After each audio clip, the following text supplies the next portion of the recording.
right, welcome everyone. Thank you for joining us for our next edition of our webinar. Today we're going to be talking about exploring the intersection of technology and planning, and using that middle of the year to maybe stop and take a look at where you are and how you might make adjustments. My name is Adam Drews. I'm our CTO at Copus. My background's varied. Start with software development, and then I had a little bit of a few stints in the business process automation, as well as ERP and AI. And I'm joined by our founder and CEO, Andy Kurtz. Andy's background is in the accounting world, but really that's the genesis for leveraging software to make an impact on an organization's future. Also joining us is David Davis. He's one of our solution architects focusing on business intelligence and low-code application development. Additionally, we have Corey. Corey's experience lies in product portfolio and project management, ensuring that our team and clients are working on the most impactful things. And as well, Mike. Mike's one of our solution architects focusing on custom developed solutions, both cloud and on-premise. Thank you, gentlemen, for joining us. We'll start with a few housekeeping things. One, let me just do a quick introduction of Copus. There's always a moment for growing organizations when you hit a gap between what your technology enables you to do and what you need to accomplish your objectives. Copus bridges that gap by finding the true business problems and that are holding you back and implementing the right technology solutions to advance your mission. Whether you need to develop new products for your customers, implement Microsoft Cloud solutions, or build custom software for your organization, we're here to help. So with that, today, like I said, we're going to talk about that intersection of technology and planning. Each of our panelists work with our clients in various aspects of that road mapping process, where Copus works with our clients to build and execute upon a technology roadmap that's based on the organization's objectives. And then we just continue to evolve that roadmap as the organization evolves. So as we think about that, let's kind of set the stage maybe with a common scenario. We're here in the mid-year, and Andy, as a business owner, you've witnessed many organizations that find themselves in a different position, or they've reevaluated what they've planned for the year, and they're not there in various ways. Can you kind of share some of the common reasons that might cause that drift? Yeah, absolutely. First of all, I haven't just witnessed many organizations thinking about clients. I've witnessed that with ourselves, right? So one of the things that I always make sure our team understands when we put a plan together is the plan is we've actually documented now something that will not happen. We are not gonna statistically, we're not gonna nail it 100%. I mean, it's just almost impossible to hit the financial plan and every goal and objective that we're trying to accomplish from a change perspective. So we enter it realizing that the plan is exactly that. It's a plan. It is not what we expect. It's certainly what we hope the final destination becomes for whatever that time frame is, but we also acknowledge the fact that we know that the outcomes will be different. Our goal, though, is that the plan provides a direction, and so that the decisions that we're making and the things that we're doing throughout the year mean we're in a very good range of where we were trying to get to, right? So plus or minus some percentage, but there will be drift. And by the way, that drift can be in both directions. It can be, you can be beating the plan, you can be below the plan in terms of both timing of getting things done as well as the financial results of it. So too much drift, though, and this is the key thing, too much drift is where the problem occurs. And in my opinion, obviously too much drift in the downward direction from a financial perspective, or not accomplishing what you wanted to, that kind of drift that's the worst drift. That's what you really want to avoid.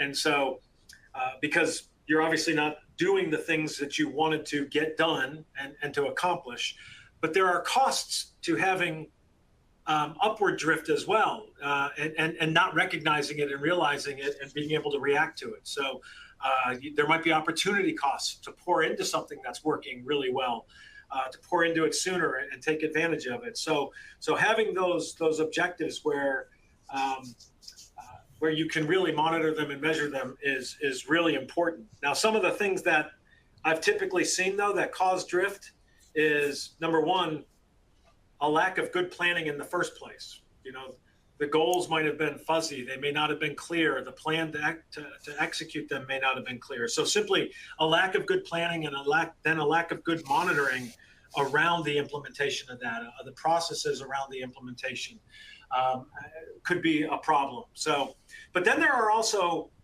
things that happen. You know, we could have new problems that emerge. In fact, I would argue we most likely will have new problems that we didn't foresee emerge over the course of time. That will almost always happen.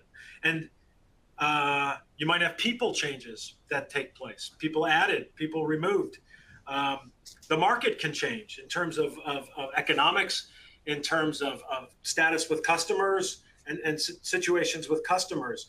And there may be new opportunities that kind of pop up that you didn't know about before that you decide you need to take advantage of. And so what's important in all that is, okay, we are drifting from the plan. Is the drift something that we are okay with? And if not, do we need to come up with a strategy to bring us closer to the original plan and try to re-strategize? Or are there things that have occurred that are a higher priority that we need to take into account?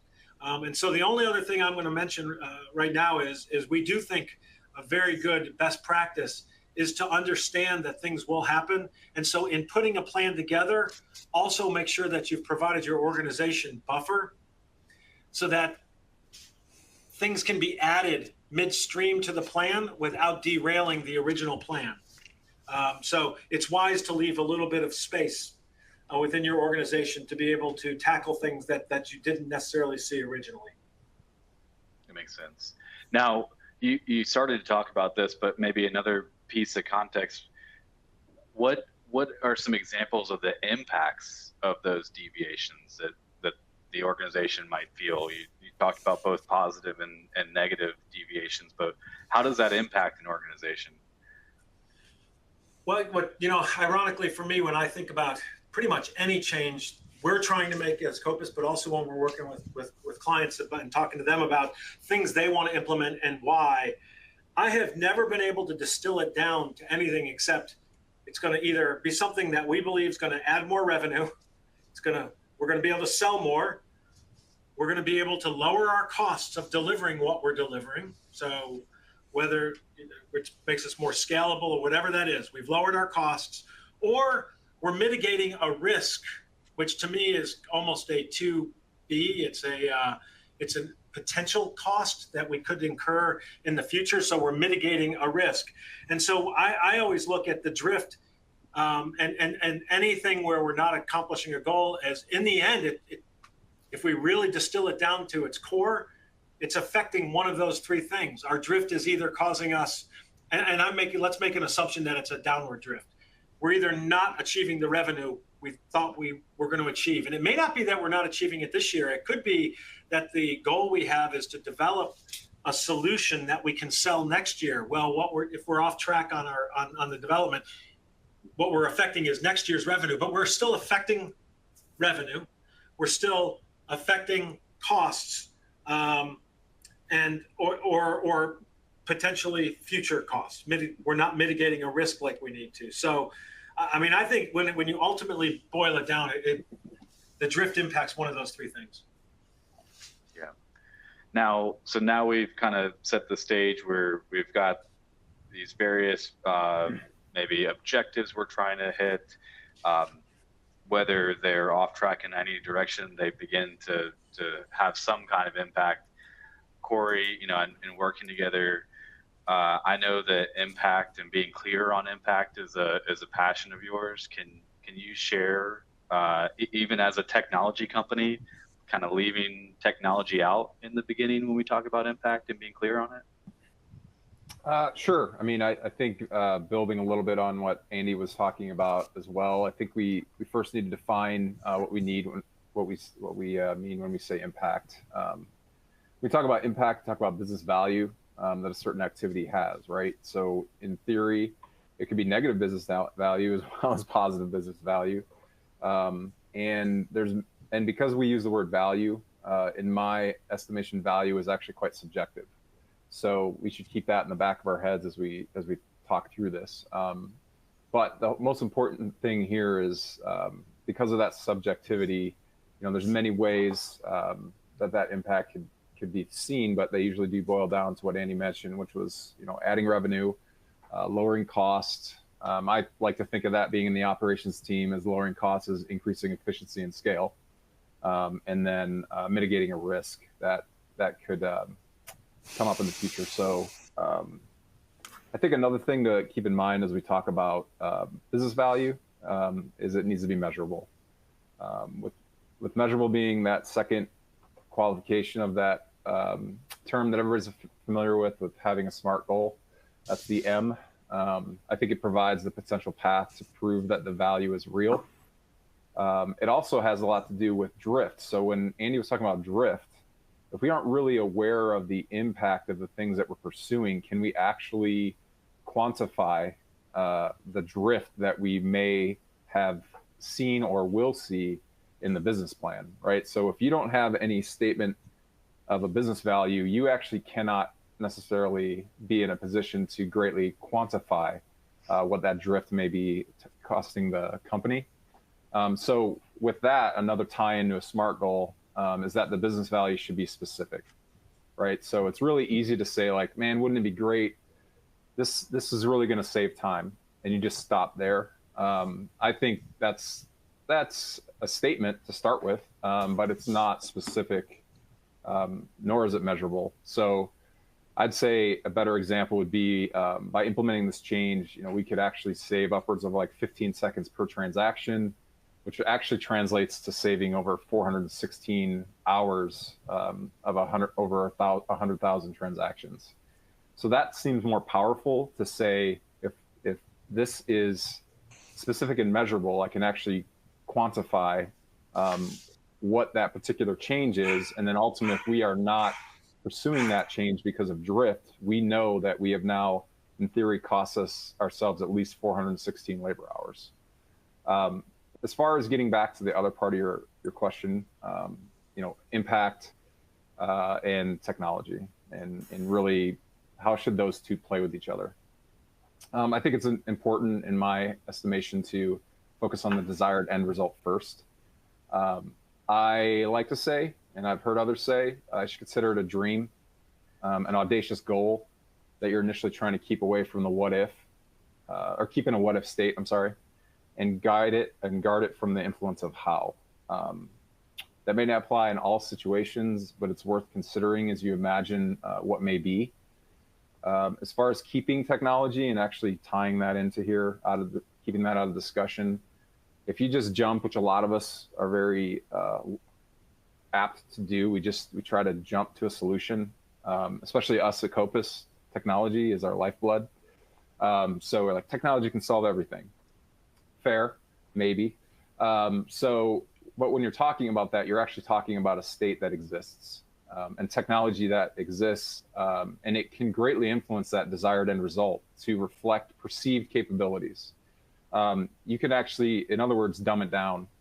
When talking about impact and technology together, I mean, you can really just say, well, we could do this really with this existing tool, but this existing tool only does 75% of what we need, but hey, that's good enough. And at that point, you've kind of potentially moved your goal down as far as the impact that could be achieved, as well as if you're just accepting what exists, you're not really creating an advantage for yourself and for your company, because you're not imagining what else could be done in order to do this in all capabilities. And this is a long-winded answer, so the next thing I'd actually like to add, and it's kind of could be seen as anti-technology, but technology is a tool. It can be an important one, be an important part of the solution, but focusing entirely on technology may skip to just one potential solution that exists. and just ignores all potential factors. Other factors such as people. You could have a training problem. That's simply they just need to know how to use the current solution. You could also have a process problem that if you just tweaked it, it'd be another way to achieve that desired end result. Makes sense. Yeah, I think about we definitely hear both internally and with our clients, look at SMART goals, and we do try to look at all the possibilities before we decide, the right problem before we get a right solution. David, I know as you go through dashboarding exercises and help clients kind of dream up new dashboards, you think about like even these simple things, right? These maybe technology agnostic parts of the discussion. We're doing a technology solution, but those are part of the discussion. Can you maybe talk about that as how those best practices of building dashboards kind of tie into that? Yeah, absolutely.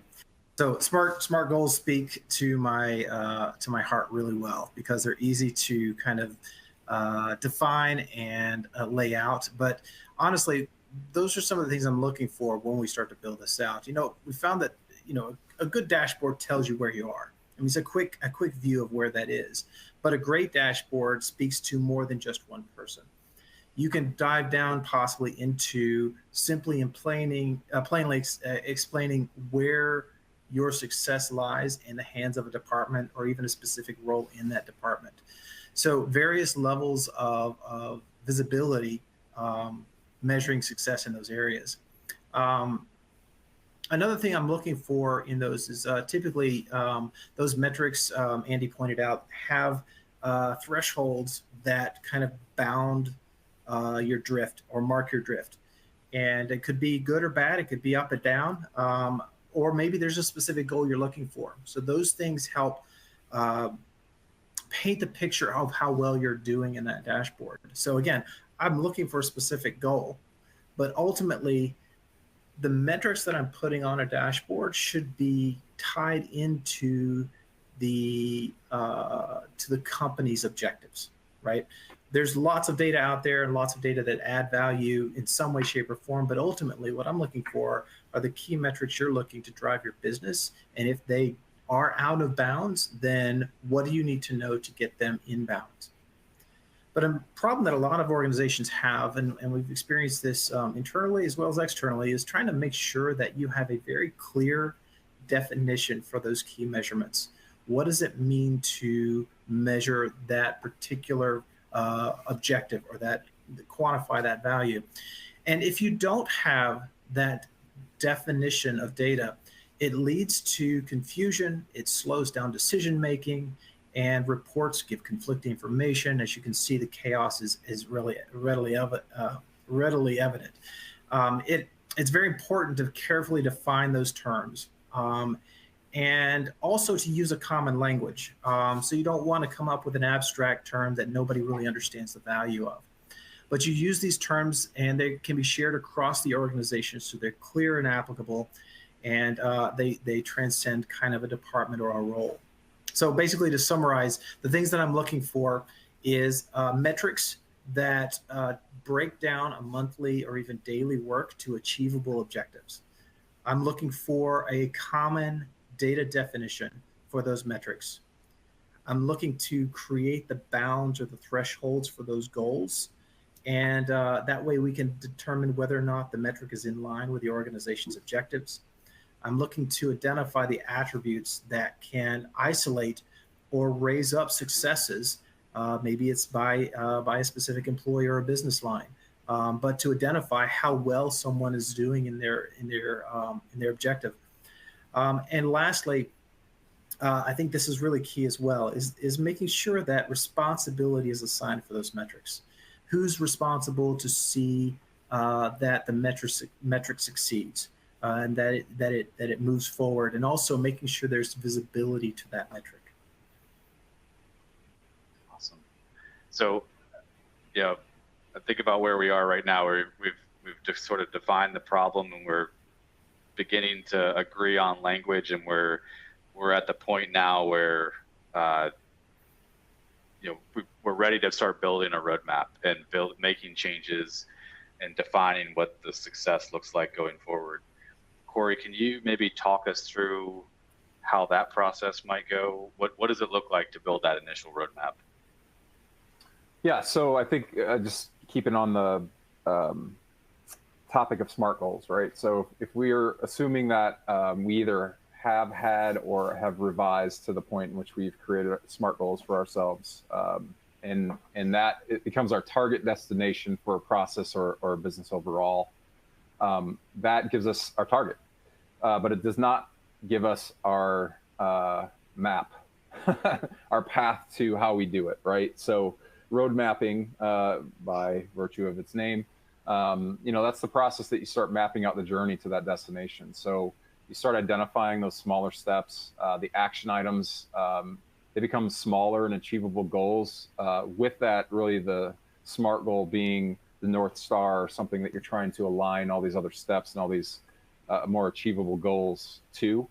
And you just start literally mapping out how might we do this? And it could be across all the different areas, like I said, people, the process, as well as the tools that you're looking at, right? It could be something takes all three. It could be something only takes one. But at that point, you're starting to map out really based upon what you're understanding as potential sore spots or things that are the causes for those things. You start mapping out how you might achieve those things. And it also, road mapping, it's a great shared communication device across it could be used across all stakeholders of the business, depending on how you want to share that. So it's something that allows you to seek input from those that do, in order to make sure that you're understanding maybe some of the things that need to happen or how they could happen. So there's a lot of collaboration and communication, and actually should then lead to agreement on priority and potential impact. So it provides a path, it provides a communication device and a way to collaborate and communicate, as far as the process just naturally does that.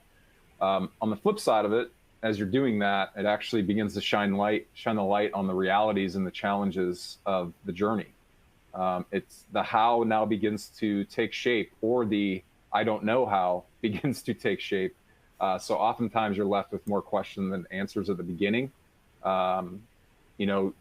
You're still focused on achieving that goal, but some of that how, those become known unknowns in the process. And you're saying, we need to find this out, we need to find that out. And that, again, could be across all three areas. A lot of times, clearly, when Copus comes in to the picture, we are there to help clarify a lot of the technology part of that, the tool set, if you will, on those three areas. But really, having defined high level what road mapping is for, really the ultimate goal of road mapping is to balance the impact of the goal with the level of investment required to achieve it. You really need an understanding of both the business roadmap and the how in order to properly map out the most successful path, and to start getting a feel on that return on investment that you really need to pursue to have a quantifiable impact on your business. Yeah, so now, especially I think about, you mentioned, we've got priorities, we've got impact.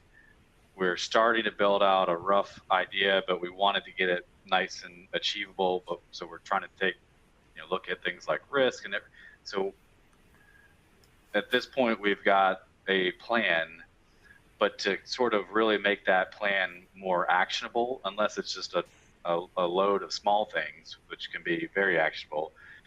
In reality, we have, we're probably tackling larger things, larger goals. Mike, maybe can you talk a little bit about what are the tools in the tool belt to start to kind of chip away, build more information? What do we use to kind of and how does that tie back to the road mapping process? Right. So now we're getting a little bit more concrete, and that we're going to build something, so we need some tools. Probably the tool that we use the most, and probably is where we start, is an assessment. You might also hear that called a discovery.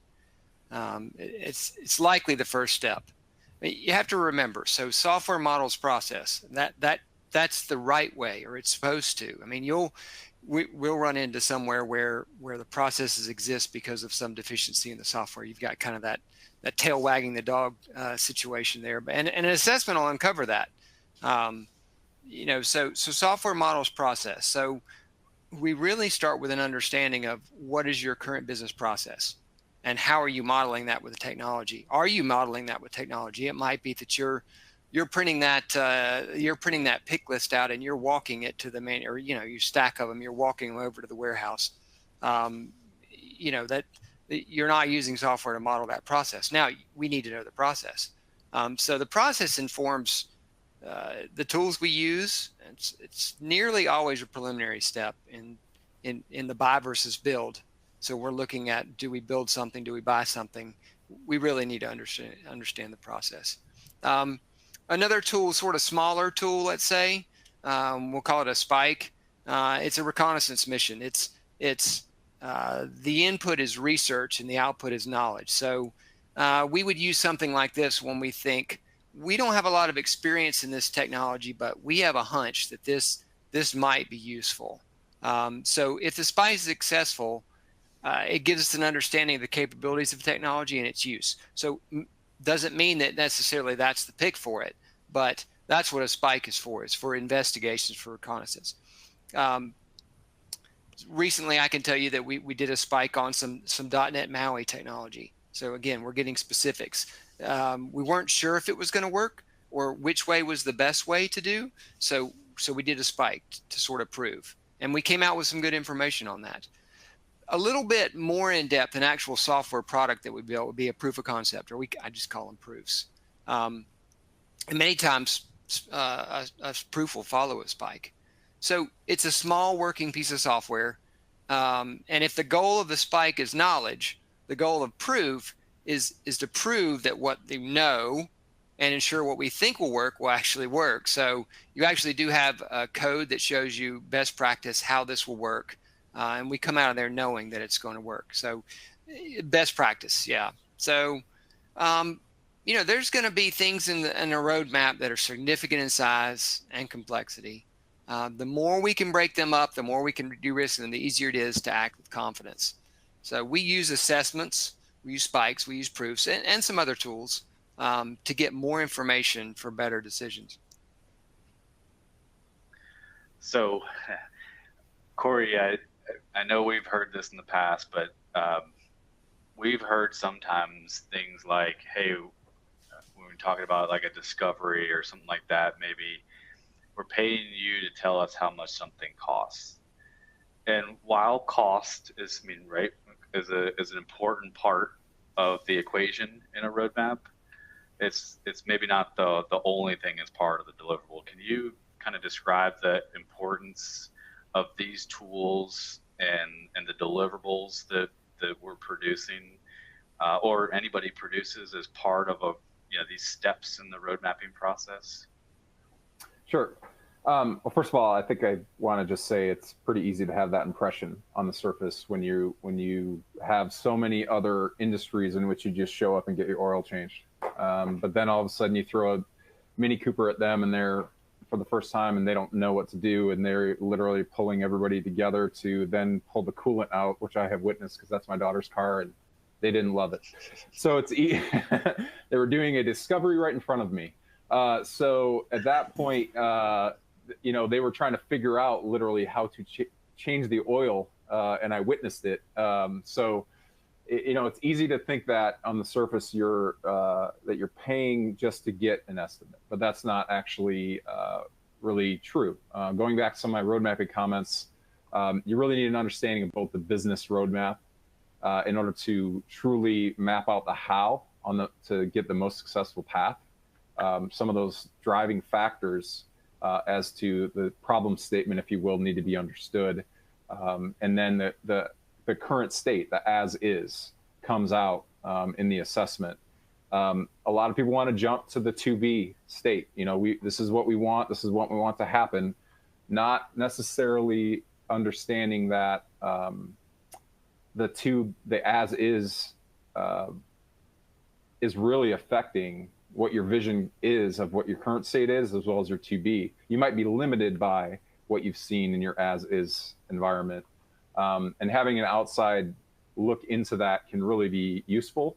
And it actually just brings Copus team members closer to the problems, closer to having empathy to what is actually happening, so that they can actually see the value of potentially fixing some of these things, rather than just looking at it as just a technology that they're building.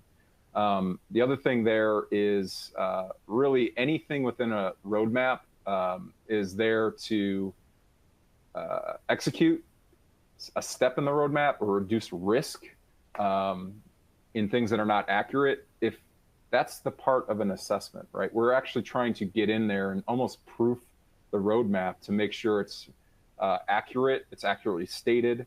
And investing in that actually allows us to build better alignment, build better execution steps, really have refined scope, have an architecture that reflects reality, as well as really a better budget. Because if we don't have an in-depth understanding, that can actually lead to things such as, that shallow understanding of problems. It can lead to pursuing the wrong problem, or actually thinking you have the right solution for the right problem, but you end up solving it incorrectly because you didn't understand the desired end result. So now we're the assessment's actually shaping even business value. It's shaping the how, and thus you might be making decisions that can impact cost. So we're kind of, you think about that tree of uncertainty, and we're making those decisions to kind of narrow that down and be more clear, and it's impacting all of the sort of inputs, if you will, on or that you can establish. So it's interesting as we think about then moving forward in the roadmap and getting into execution, or even just choosing right problem or right solution on some of these right problems. We talked about new technology and how that impacts what's out there, and maybe even shapes some decisions. We've seen low code solutions becoming more mainstream, like Power Platform. Mike mentioned kind of the traditional build versus buy, but there's kind of a new, this low code is a new player in that, and maybe offers a different set of economics. Can you talk about that, David? Can you, how does that change the, where the sort of the end results, where decision-making process and choosing what to do in the roadmap? Sure. So the gap is a real gap. It's not imaginary, and sometimes it creates a lot of pressure on organizations as they try to navigate handling ad hoc processes and build versus buy decision making. So, for example, when IT teams can't meet a demand, departments or individuals begin to innovate, right? And so they begin using shadow solutions like Excel or Access, or even registering for their own third-party tools to fill that void. Low-code platforms and even the development in AI technologies are providing tools to bridge that gap and provide a manageable infrastructure to do so. We found that road mapping can kind of help and is really essential to implementing the tools. It not only identifies the needs, but it also provides that strategic tool set to address the gaps both effectively and securely. Some other things that we found is that with these tools, as great as they are and as powerful as they can be, it does require intentional and careful planning and providing these tools to your teams to make them work more efficiently. And basically to align anything that they do with the growth, and with the company's goals. And in that alignment, it makes sure that all the targets and objectives are part of that unified strategy aimed at achieving those goals, rather than a kind of a fragmentation of that knowledge.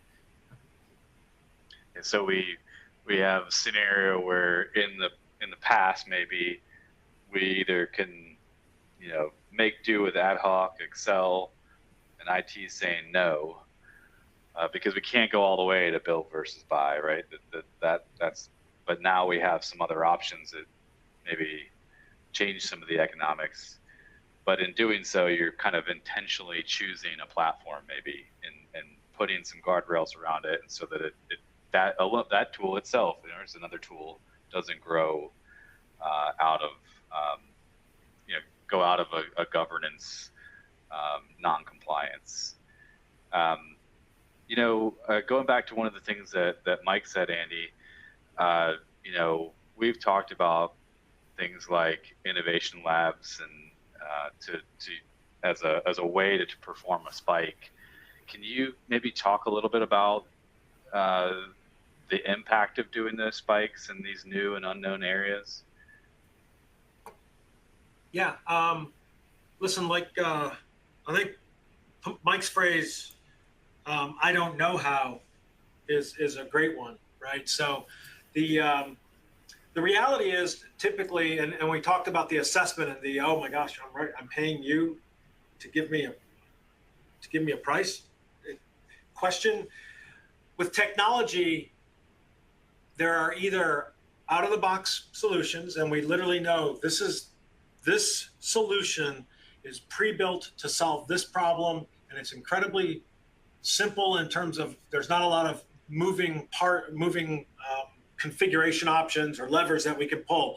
It's literally plop it down, it solves this problem. Well, that's easy to provide a price for, right? And then you start getting into, well, now I have a technology solution that is very highly configurable. So we certainly have to figure out, and the part of the assessment is figuring out, how does it need to be properly configured for you? So the knowledge that Corey was talking about is all part of that process. If it turns into a build environment, whether it's build dashboards, whether it's build with low code, no code, or whether it's build with more traditional technologies, there's learning. What does it need to do? Let's get into the details of what it needs to do, and really understand at a detailed level the requirements. So there's knowledge gathering, requirements gathering, and it's amazing how much comes out in that process already, right? So all of those still require time and effort.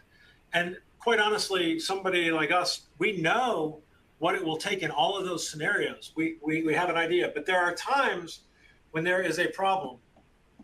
They're part of one of the goals that's a business goal. The belief is that technology can solve it, but it's not necessarily out of the box. And it's not something that's maybe been applied traditionally. We can't go look at just traditional use cases for how to do that. It could be emerging technology. It could be a new application of some existing technology. It could be the creation of some technology. We're going to create something that doesn't exist. And the last thing you want to do is just dive in and start building it and see what it costs. I mean, that makes no sense, right? Let's number one, see how much it costs to build it, and then also see if it fixes the problem. So to Mike's now or comment, the spike is typically used when an I don't know is the issue, and the I don't know can fall into some different buckets. And the spike is used to turn the I don't know into, okay, now I do know. So I'm able to make a decision. And those buckets are, is this even possible? Is it feasible for technology to do what we want it to do? So that it is a technology feasibility spike. One of the spikes might be, we want to run a spike because what we really want to measure is what impact will it have? We know it's technologically feasible, and we have an idea of what it would cost, but if we find out it only has half the impact that we thought it would have. Now that might also fall under that proof of concept model. It could be one or the other, where you're trying to answer the question and measure that before you go all in to a solution. And then obviously there's the question of, and this typically is with when the technology is a little bit unknown and you have some significant technological questions to answer. So it's not only is it feasible, but it's okay. How is it feasible? But what's the effort to make this something that can be put into production and used in a scalable, reliable, repeatable way? And so to me, those are the three questions that the spike is ultimately trying to answer, but all of them are because you start with, well, I don't know the answer to that yet, so I have to figure that out. Yeah, I think a common one that we run into is, what will the Azure usage cost be for some solution? That's a perfect example. Sometimes a small spike can proof out, okay, well, we can model the cost based on this example. Yep. David, we were talking earlier about measurables, about data definitions. So, we're moving through our roadmap. We're talking here today about change in the plan, which naturally means, hey, we're measuring these things. We might be measuring new things.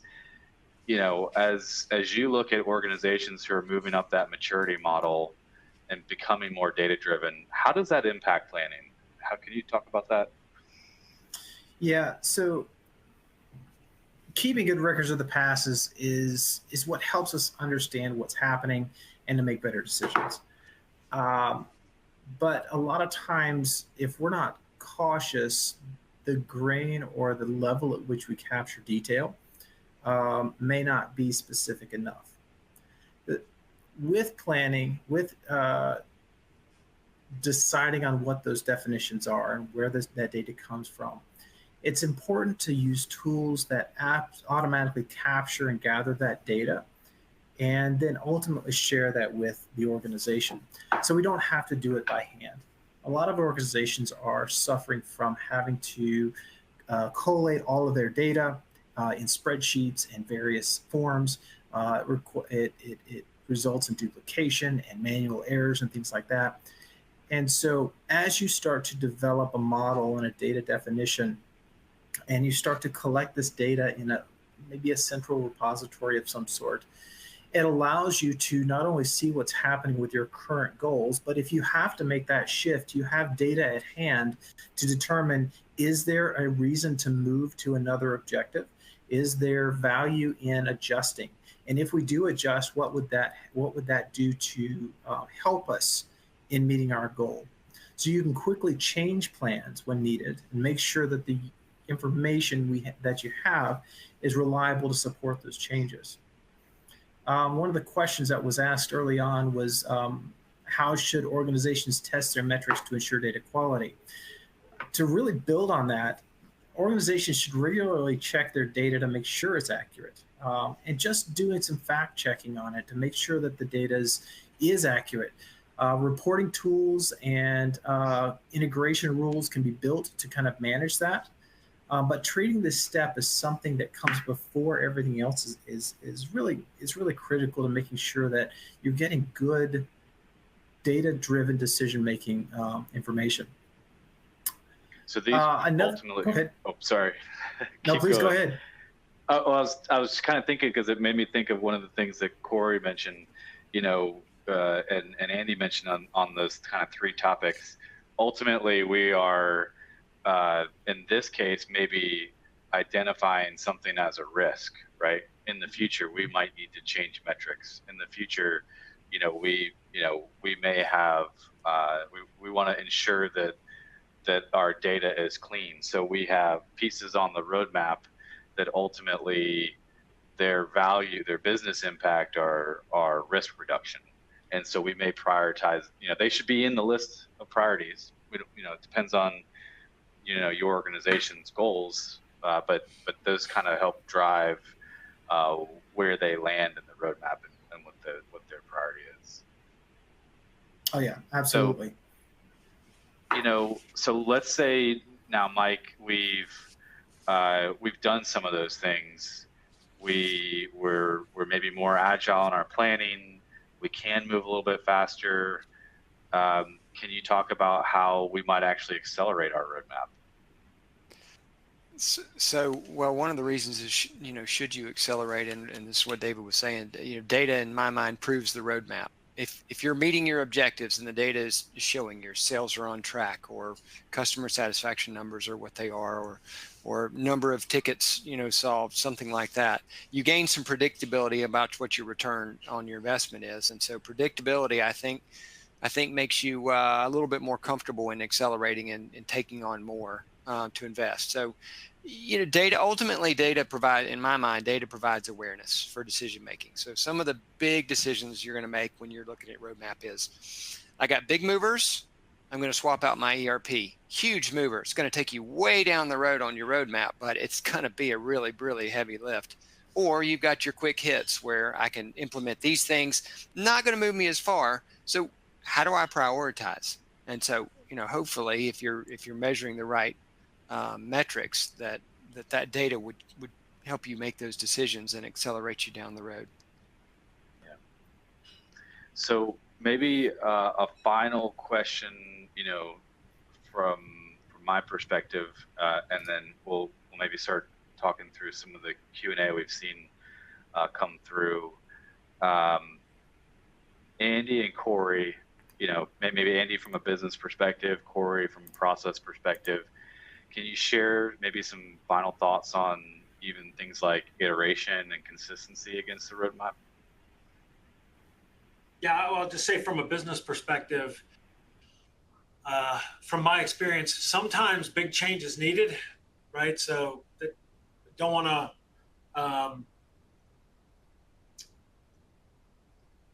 to pretend that there aren't times within an organization's life cycle that it doesn't need to make a big change. However, it's big changes can be exhausting for organizations, and they can be difficult for them both psychologically, but also for them to absorb those changes. And so I think you want to keep the huge changes, the really big changes, to a minimum, and that's where that iterative process is so important, because it allows you to make, and I'll steal Mike's language a little bit. It allows you to continuously hit quick hits and build up that momentum of change without the huge change. Again, sometimes it's necessary. There are times you have simply, to steal Mike's example, you have simply outgrown the ERP solution that you're currently using, and you cannot accomplish your business objectives without a change. And so that's necessary, and it's a big change. But I think the combination of using the roadmap, and by the way, the roadmap is a living, breathing document. It is not a do it once and we're done. I always say, if we have a top 10 list, we're going to tackle the top 3 things that we should get done, that we prioritize. Guess what? When we finish the top 3 things out of those 10 things, there's still 10 more things. There's always a top 10 list. The road mapping process can help you actually maintain that consistency by making intentional decisions of, does something change, but also, as Corey pointed out at the very beginning, measuring what is the impact of this, impact on time, impact in money, impact in people, and what are the expected results, and help you prioritize those things. If something new comes in, where does it fall in the prioritization? And so I think that the critical thing from a business perspective is that it's intentional, and it's iterative, which feels smaller, and it's easier for the organization to absorb. Awesome. Thank you, guys. I think from a process perspective, real quick. Yeah, that's all right. That's okay. So I think as far as that goes, I think it just, Andy touched on a few things I was planning to say in response. So I'll just say it actually provides balance. It's said within the Compass walls and quoted, paraphrasing Andy, sometimes you got to slow down to speed up. And I do believe that the presence of a road mapping process speaks to that. You slow down to make sure that you're really checking all the boxes and you're understanding the impact. You're able to define the impact. You're able to quantify and actually talk about why this is more important than the 5 things you're planning to do within the next 90 days. It may not be the same factor. It may have a greater risk to it. So you'd have to compare at least your business value of this is a greater risk than this is a greater cost reduction or revenue increaser. That's a little bit subjective, but I think it does provide, again, like we were talking about, a balance of decision making. because at that point you've outlined how you compare all of these things, how you value all these things, and it really kind of takes some of that emotion out of it, where all of a sudden you're reacting. It allows you to get rid of reaction a little bit and come to a resolution. And just again, road mapping, I think, brings balance. And I'll just leave it at that. Sure. So from here, we've got a couple questions in here. I'll take the first one. It's how can I begin to leverage Copus as a technology consultant to help me make strategic organization decisions? I think we'd start with let's talk about it. Let's have a strategy session. From there, we can talk through what your objectives are and maybe how a road mapping can assist with that, and maybe that slow down to speed up and really get strategic in how we engage. So we'd love to talk to you about that and see how we can help. The second one is a good one. Andy, I'll ask you this one. How do I know if my organization's goals are suitable for a road mapping engagement? Yeah, and this, by the way, my answer here will probably touch a little bit on the first one too. Mm-hmm. So I actually look at it as there should be two road mapping processes that an organization is doing. The first one is a business road mapping, purely a business function. And so in terms of Copus being engaged in that is something we would love to be there at the table working with somebody, talking through those things, because it helps us understand the why somebody is trying to accomplish a business objective. And I think we can bring to the table some interesting questions and insight, but it truly is a business question. So talking to earlier, we're not talking about the how at that point. We're talking about this is an important, and why is it important, and what's the impact on the organization. And I would say, in terms of how do I know if my organization's goals are suitable for a road mapping engagement, I would challenge you to number one, are you doing that kind of road mapping where you really know this is what we're trying to accomplish? And by the way, a roadmap doesn't have to be this quarter or this year. It could be bigger, longer term. It could be a list of the things you think you need to accomplish. And part of the road mapping process is figuring out what it would take. And can it be broken into smaller chunks? Are there ways to do things smaller? And I think that we can talk through that. But I also think there's a second piece to that road mapping that we can absolutely help with. And that is answering the question of, is any of my existing technology hindering me? So is technology currently in the way? Can technology help? And by the way, the answer to both of those questions could be, no, it's not hindering you, and no, it can't help. This is a chain. This road mapping thing you want to do has nothing to do with technology. It's about people or a process that's not a technology process or something. So it could literally be that technology can't help. But that's but if the answer is yes, it can help, then part of what we look at in a road mapping engagement is our job is to help you build side by side with the business roadmap is, okay, if these are the business objectives and the impact, this is a technology roadmap of how technology can either be removed or replaced or modified to or added to make that possible, taking into account the impact, right? We want that technology roadmap, the how we plan to do this to at a high level. By the way, the road mapping is not down to a detailed plan. It's the high level roadmap. This is what we plan to do. And the costs, our estimated costs of doing these things align with the impact value that we would get out of it, because those two things are really, really important to understand. And part of our job in a technology roadmap is sometimes looking at it and going, yes, technology can help you achieve that, but the cost is not there. So what if technology could help you get halfway there? Is it still a valuable thing, or should it be off the roadmap? So what I would say to how do I know if my organization's goals are suitable? I think it will depend on the goals. We would want to talk with you, and sometimes we will tell you technology can't help. Sometimes it can help, but it's always part of the engagement is having that discussion. It's the engagement itself is having that discussion. Yeah, ultimately, technology should be an enabler to achieve those big business goals. Otherwise, the impact's not there, and maybe there are other things that are higher priority. Again, Adam, you've heard me say this a million times. So when clients write us a check, or when we invest revenue, it's going to help us sell more of something, maybe whatever we're building, help us lower the cost of delivering what we do, or it's going to mitigate a risk, right? Yep. Well, excellent. I think we've hit all of our questions, and we had thank you, gentlemen, for sharing your knowledge, and we've really appreciated the discussion. Kind of final thoughts. If you are interested in looking at a strategy session to see if road mapping can assist your organization, we'd be happy to talk with you. Feel free to reach out, and we'd be happy to set up a session to see if we're a good fit to help you.